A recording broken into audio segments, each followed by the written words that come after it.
It's a brush that's worked really hard here at Alameda Arts with lots of friends using it. You can see.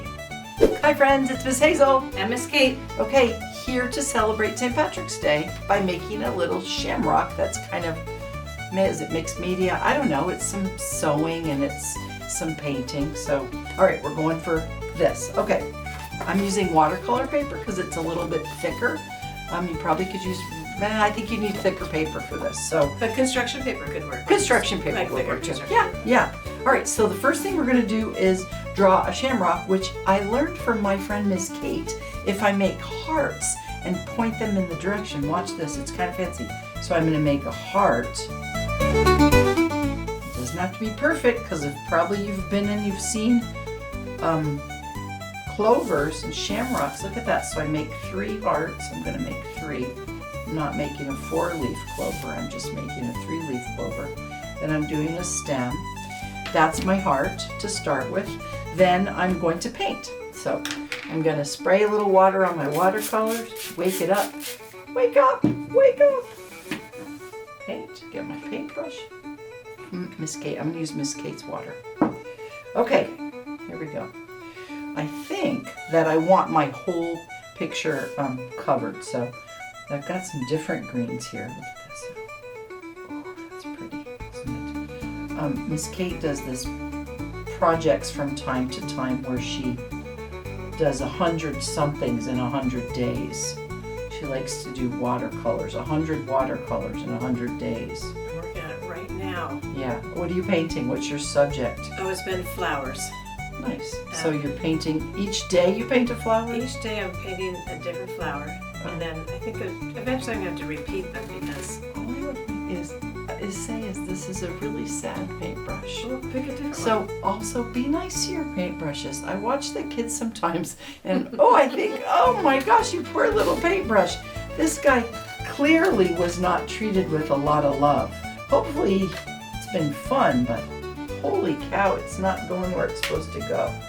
Okay, Pick a pick a different different one. Right? You can change your outcome by changing your brush. Do that. Oh, look at that. Is that Much better? more. Okay. Well, yes, it's perfect. Some of our brushes are a little sad. You know, But there are a lot I've of got a long friends life.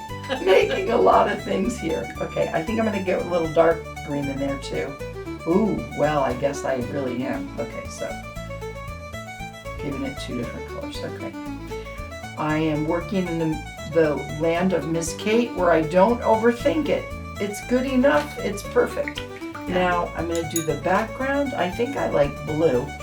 If you can see on our watercolor palette, clearly blue is one of people's favorite colors. Watercolor brushes are usually hold the water and you can make a point. This is not necessarily, well, I think there's all different shape brushes for watercolors. Oh, there are, because I have like flathead ones and Yeah. pointy ones and Yeah. fanned ones. Yeah, I'm not really sure what this one is. It's just a brush.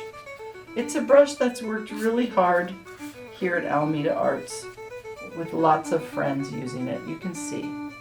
It's a well-loved brush.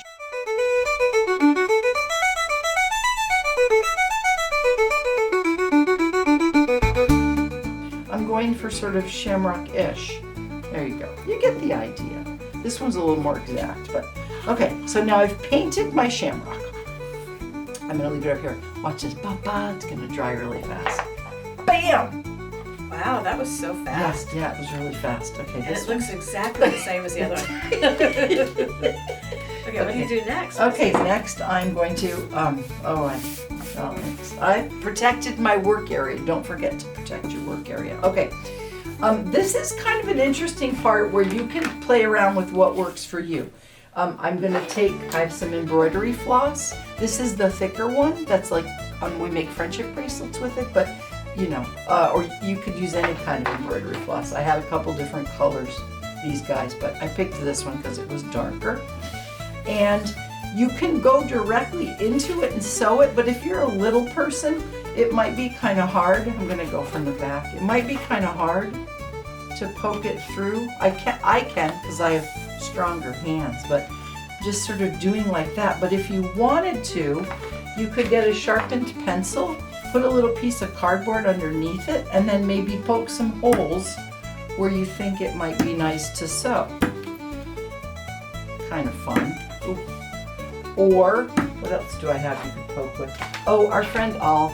But you know, not everybody has one of these at their houses, but this is probably one of my favorite tools. Do like that. Poke a little hole. Pokey pokey. Okay. You get the idea. Could you also do it with your needle?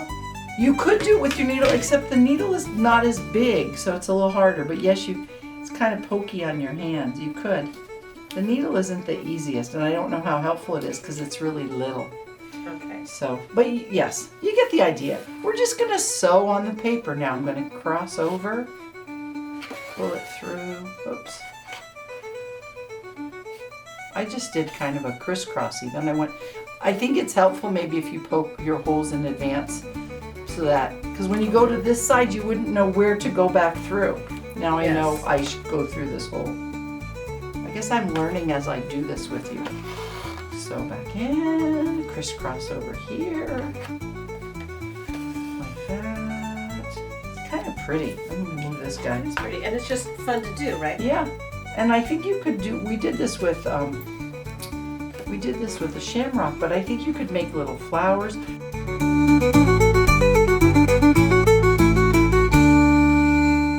So you get the idea. You're kind of painting, and then you're sewing with some thread. So that's our idea for St. Patrick's Day.